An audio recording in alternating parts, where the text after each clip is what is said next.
북한 인민이여 일어나라. 놓습니다.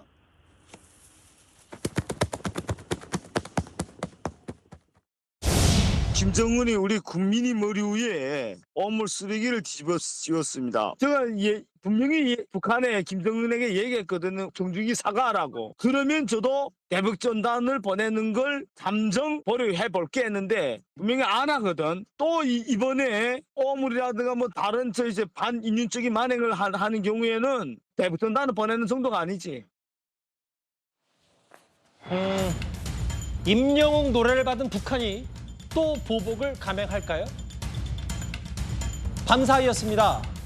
북한의 대규모 오물풍선에 맞대응을 선언했던 보신 그대로 한 탈북민 단체가요. 예고했던 대로 오늘 새벽에 대북전단 20만 장을 경기도 포천에서 살포를 했습니다. 그 안에는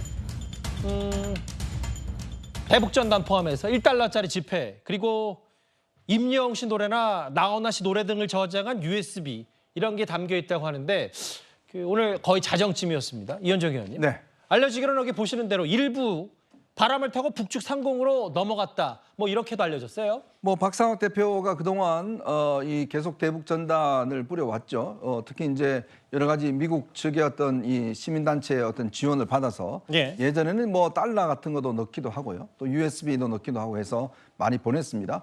아마 바람의 방향이 최근에 우리가 선선했지 않습니까? 그때는 이제 북풍이 좀 불었습니다. 북쪽에서 내려오는 북풍이 불어서 그때는 북한의 오물 이 풍선이 이제 내려오게 됐는데 최근에 또 굉장히 날씨가 더워졌잖아요. 아마 제가 알기로는 아마 남풍이 이제 부는 것 같습니다. 아마 바람의 방향에 따라서 실제로 이제 북한에 넘어갈 수 있는 그런 방향이 되니까 이제 아마 이 단체가 이제 바로 이제 뿌린 것 같은데 사실 이거는 우리의 어떤 헌법적 가치에 대한 문제이지 않겠습니까? 결국 이제 북한 주민들에게 이제 어떤 자유의 소리, 알 권리 이런 것들을 이제 하게 하는 거기 때문에 뭐 이 법 자체도 사실 이제 위헌 판단을 받았습니다. 그런 상황이기 때문에 지금 아마 북한은 굉장히 민감할 것 같아요. 왜냐하면 북한 사회를 흔들 수 있는 가장 중요한 이것들이 보면 사실 이 전단의 내용이라든지 USB라든지 이런 것들이 굉장히 많이 아마 좌우한다고 그러거든요. 그만큼 아마 북한에 또 이거에 대한 대응 조치는 또 있을 것으로 예상이 됩니다. 오늘 새벽 자정 즈음 넘어서 경기도 포천 일대였습니다. 박상학 대표를 포함한 한 탈북민 단체가 저렇게 아마 크기로 봤을 때는 지난주에 우리 세관을 들끓게 했던 북한의 오물풍선 크기와 좀 비슷한 2에서 3m 센터의 지름 한 20만 장, 대북전단 20만 장 여러 가지 살포를 했고 아까 말씀드렸다시피 임영웅 씨 노래를 저장한 USB 5,000개가 여기에 담겨 있다고 하는데요. 이 대북전단 자체 얘기를 저희가 다른 분들과 잠시 만나보기 전에 근데 실제로 임영웅 씨를 이 탈북민 단체가 왜 USB에 이 노래를 담았냐? 우리에게만 유명한 가수가 아닌 것 같습니다. 저희 채널A의 대표 교양 프로그램 이제 만나러 갑니다에 이런 내용이 등장합니다. 잠시 한번 영상 보고 오겠습니다. 요즘에는 북한도 제가 듣기로는 30대부터 한 60대 그 엄마들이 한국 트로트 보고 그 트로트 경연하면 마지막에 이제 7명 남지 않습니까? 요즘 트로트요? 네, 그걸 보고 그걸 보고 그 7명이 돼서 난 저 사람 좋아, 난 저 사람 이렇게까지 평가하는 정도라서. 특히 북한에서는 임영웅 뜨면 영웅적으로 뜨겠네. 진짜요? 특히 이제 K-팝 우리의 대중 문화를 북한에 알리는 게 치명타다. 그래서 뭐 과거 드라마 임영웅 씨 노래까지 내기 나왔는데 정혁진 변호사님. 네네. 아까 이만가 이제 만나러 갑니다 해서 뭐 일부 패널이 얘기한 바가 있듯이 우리나라에게만 임영웅 씨가 잘 알려진 가수가 아니라 북한에서도 지금 워낙 한국 문화에 대한 입수 혹은 전파가 빠르기 때문에 잘 알려진 가수로도 있더라고요. 아니, 들어보면 알잖아요. 임영웅 씨의 노래를 들으면은 그 노래가 좋은지 안 좋은지는 물론 이제 개인적으로 별로 안 좋다라고 생각하는 사람들도 있겠지만 임영웅 씨 노래 들으면 다 좋지 않습니까? 옛날에 조용필 노래 듣고 별로 안 좋아했던 사람 있습니까? 옛날에 유명한 뭐 비틀즈나 아바나 이런 것도 마찬가지고 이런 팀들도 마찬가지고 저는 오히려 뭐가 문제냐면요. 이게 대북전단 금지법이라고 있어요. 이 대북전단 금지법은 어떤 법이냐? 따로 대북전단 금지법이라고 하는 개별 법령이 있는 게 아니고 우리나라의 남북관계 발전법이 있는데 그 남북관계 발전법에 24조하고 29조, 25조가 2020년 12월 29일에 신설이 되거든요. 그런데 이게 어떻게 신설이 됐느냐? 이 대북전단 금지법은 이른바 김여정 하명법 아니겠습니까? 김여정이 뭐라고 그랬냐면 2020년 6월 4일에 쓰레기들 광대 노름을 저지할 법을 만들라. 이게 쓰레기들의 광대 노름이 뭐냐면은 결국은 북한에다가 전단 보내는 거라고요. 우리 보고는 쓰레기들 광대 노름이라고 하면서 북한에서는 어떻게 했습니까? 진짜 쓰레기를 풍선에 담아가지고 우리나라한테 계속 보내지 않았습니까? 제가 봤을 때 이건 조금 전에 이현정 위원님 말씀하신 것처럼 작년에 그 법이 시행된 지 한 2, 3년밖에 되지 않아가지고 표현의 자유를 지나치게 침해하고 국가 형벌권을 과도하게 행사한다 해가지고 위헌이 됐는데 이런 부분들에 대해서 진짜 우리 정부가 어떻게 김여정 하명법 같은 것들을 만들 수 있었는지 반성이 있어야 된다고 저는 생각이 들죠. 사실은 그런 부분이겠죠. 그러니까 이렇게 한 탈북민 단체뿐만 아니라 대북 확성기를 만약에 검토하겠다고 우리 정부가 했었고 실제로 북한의 휴전선 인근에서 그 확성기를 튼다고 했을 때 임영웅 씨 노래나 나훈아 씨 노래도 검토 가능하다. 장현 변호사님. 네. 여기 임영웅 씨 말고도 나훈아 씨, 가황 나훈아 씨 얘기가 나온 마당이니까 나훈아 씨가 사실 이제 마지막 콘서트를 좀 하고 있는데 북한에 대해서 또 공교롭게도 김정은을 이렇게 저격하는 듯한 얘기를 해서 당시에도 화제가 되긴 됐었어요. 그렇습니다. 사실 김정은 위원장이 그 대북 방문을 했을 때 공연단을 보고 왜 나훈아 씨는 빠졌냐라고 물어볼 정도로 상당한 팬이다 이렇게 알려져 있기도 한데요. 그 당시에 도정환 문체부 장관이 스케줄이 바빠서 같이 방문하진 못했다라고 대답을 했는데 최근 나훈아 씨가 본인의 데뷔 55주년 콘서트장에서 실제로는 어떤 일정이 바쁘다거나 해서 북한을 가지 못했던 게 아니다라고 밝힌 겁니다. 김정은 위원장에 대해서는 사실 이복형도 그리고 본인의 고모부도 처형을 한 사람 아니냐라고 좀 직격을 하면서요. 그런 북한에 가서 내가 이를테면 대표곡인 사랑 같은 노래는 굉장히 이제 감미롭고 이런 가사 같은 것도 부드러운데 이런 노래가 나한테 어떤 억압을 하더라도 내가 이 노래는 부를 수가 없겠더라. 내가 어떤 그런 상황에 처하더라도 노래 부를 수 있는 상황이 북한은 아니라고 판단했기 때문에 거절했다라고 본인의 어떤 입장을 좀 정확하게 밝힌 게 또 화제가 됐습니다.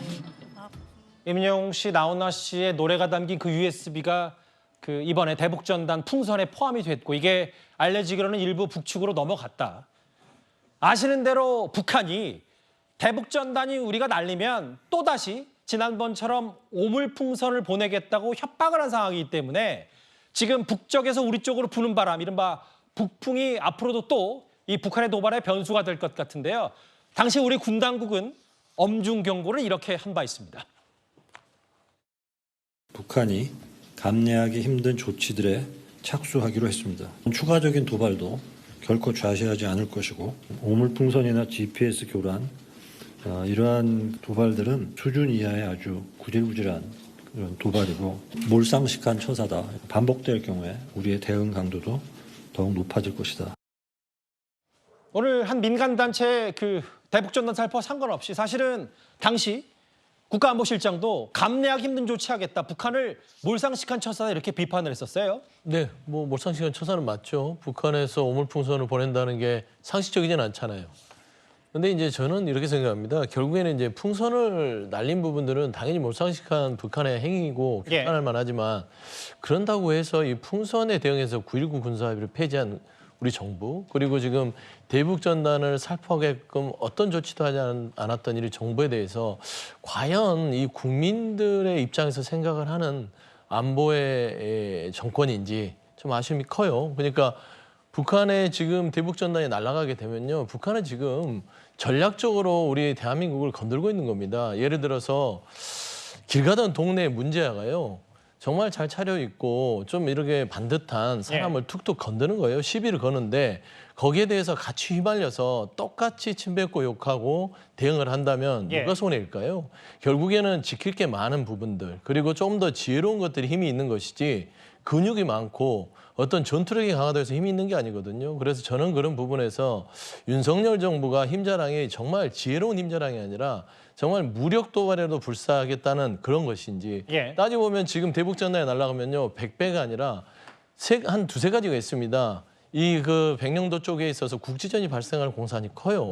그다음에 대북전단을 하면 그 GMG 제트 내에서는요 공중 사격이 빈번하게 발생이 됐었습니다. 예. 그렇기 때문에 긴장감이 고조돼서 그걸 금지했었던 것인데 과연 이 정부가 이렇게 힘대 강대강으로 전쟁도 불사하겠다.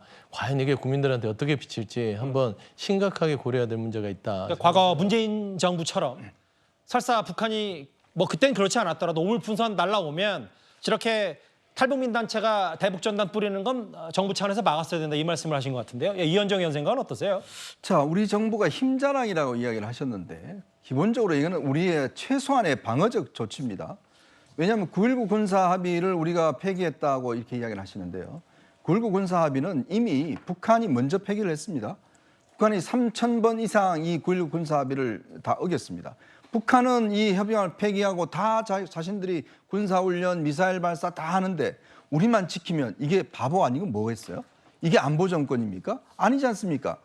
예를 들어 지금 북한과 우리가 이야기를 하는데 자, 북한이 우리의 우리도 못 살고 뭐 한다고 하지만 북한은 결정적인 게 있습니다. 바로 핵무기를 갖고 있는 거죠. 우리가 가질 수 없는 핵무기를 가지고 있습니다. 자, 그런 상황에서 우리가 이 북한에 대한 대응을 하는 것, 우리의 최소한의 대응이죠. 북한은 그러면 저 개성공단 사무실을 폭파시키고 저렇게 오물풍선 나는데 그냥 우리는 그냥 가만 둬야 됩니까?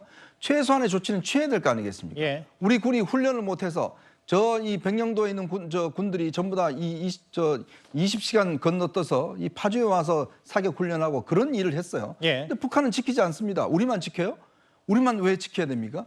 북한이 충분히 저렇게 어기면 우리도 그에 맞서서 우리의 대응을 하는 게 최소한의 어떤 기본 지키는 안보 정권 아닌가요? 자, 그걸 두고 우리가 힘자랑한다고요? 힘자랑하는 북한에 대해서는 가만 놔두고 계속 우리가 거기에 대해 대응하는 우리 정부만 비판하는 야당이 과연 그게 힘자랑이라 이야기할 겁니까? 정말 야당이 얼마만큼 북한에 대해서 이런 문제에 대해서 직접 비판하고 지적을 해봤나요? 자, 그러면서 우리 정부가 대응하는 최소한의 조치를 가지고 알겠습니다. 힘자랑한다는 거 이건 앞뒤가 맞지 않는 거 아닌가요? 일단 밤사이에 대북전단 20만 장이 살포가 됐고 군에 따르면 아직까지 북한의 대응은 감지가 안 됐는데 바람의 변수다. 오물풍선이 우리 사회에 미친 영향이 꽤 적지 않기 때문에 오늘 대북전단 살포에 대한 영향 앞으로 잘 지켜봐야 될 것 같습니다. 지금 강대강 대치가 이어지고 있는 남북관계 얘기를 해봤다면요. 다음 주제는 이 정치권의 공방은 여기도 제대로 불이 붙었습니다. 바로 다음 주제로 가보겠습니다.